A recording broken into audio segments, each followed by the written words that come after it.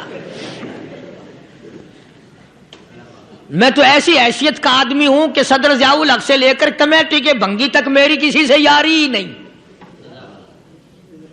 مجھے سب جانتے ہیں، میں کسی کو نہیں پہچانتا ہوں۔ میں ان کی غلامی کیوں کروں؟ میں اس کی نہ کروں جو ان کو بھی کھلاتا ہے اور پلاتا ہے۔ میں تو رات کو بھی دن کو بھی اسی کے دربار میں جھولی پھیلاتا ہوں، اسی کا بندہ ہوں، اسی کا محتاج ہوں، اسی کے دروازے کا فقیر ہوں۔ باقی بہرحال اسلام کا نام لیا ہے اور ہمیں امید ہے، نماز پڑھتا ہے۔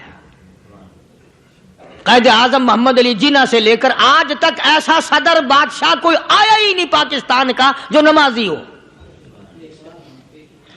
دوسرے نمبر پر شراب نہیں پیتا، تیسرے نمبر پر کنجریوں سے بدماشی نہیں کرتا، اور حضرت عمر تمہارے لیے قبر سے نکال کے کہاں سے لا کے دیں ہم ہیں؟ رہی بات یہ کہ رشوت بہت ہے، گنڈا گردی بہت ہے، بھئی وہ ہم کر رہے ہیں نا، یا آگے مشینری کر رہی ہے، ضیاء الحق تو نہیں کرتا نا۔ تو اس لیے اللہ تبارک و تعالی توفیق دے اس کو بھی، ہم مسلمانوں کو بھی، ہماری اولاد کو بھی، کہ ہم مرتے وقت حضور صلی اللہ علیہ وسلم کے مکمل غلام بن کے مریں، حضور کے لائے ہوئے دستور کے غلام بن کے مریں، اسلام کے مطابق ہمارا دفن کفن ہو اور اسلام کے مطابق ہماری زندگی بسر ہو۔ لہذا آپ حضرات کوشش کر کے ووٹ ڈالنے کے لیے جانا۔ ہماری ایک عادت ہے کہ جب تک آپس میں قریب کا کوئی مقابلے میں نہ کھڑا ہو اس وقت تک نہیں جاتے۔ اب مقابلے میں تو کوئی کھڑا نہیں، جو تمہارے لیے کاریں لے کر آئے گا، ٹانگے لے کر آئے گا، اور پرانی بڈھی جنازے جو ہوں گے انہیں بھی کھینچ کے لے جائے گا، بھی ایک ووٹ سے نہ رہ جائے، وہ قصہ تو ہے نہیں۔ تم کوئی بھی نہ جاؤ، کوئی بھی نہ جاؤ، انشاءاللہ پھر بھی صدر ضیاء الحق صدر ہے۔ جزاک اللہ، ماشاء اللہ، سبحان اللہ۔ دوستو یہ تھا بیان حضرت علامہ مولانا قاری محمد حنیف ملتانی صاحب کا۔ اللہ تعالیٰ قاری حنیف ملتانی صاحب کو جنت میں اعلیٰ مقام عطا فرمائے، اللہ تعالیٰ قاری حنیف صاحب کی مغفرت فرمائے، اور اللہ تعالیٰ قاری حنیف ملتانی صاحب کے درجات بلند فرمائے۔ دوستو اگر آپ کو بیان اچھا لگا تو پلیز لائک کر دیں، ہمارے چینل محمد صلی اللہ علیہ وسلم کو سبسکرائب کر دیں، اور بیل آئکن بٹن دبانا مت بھولے گا تاکہ آپ کو ہمارے لیٹسٹ بیانات ملتے رہیں قاری حنیف صاحب کے۔ ضرور سبسکرائب کر دیں، سپورٹ کر دیں۔ ملتے ہیں نیکسٹ ویڈیو میں، نیکسٹ بیان میں، تب تک اللہ حافظ۔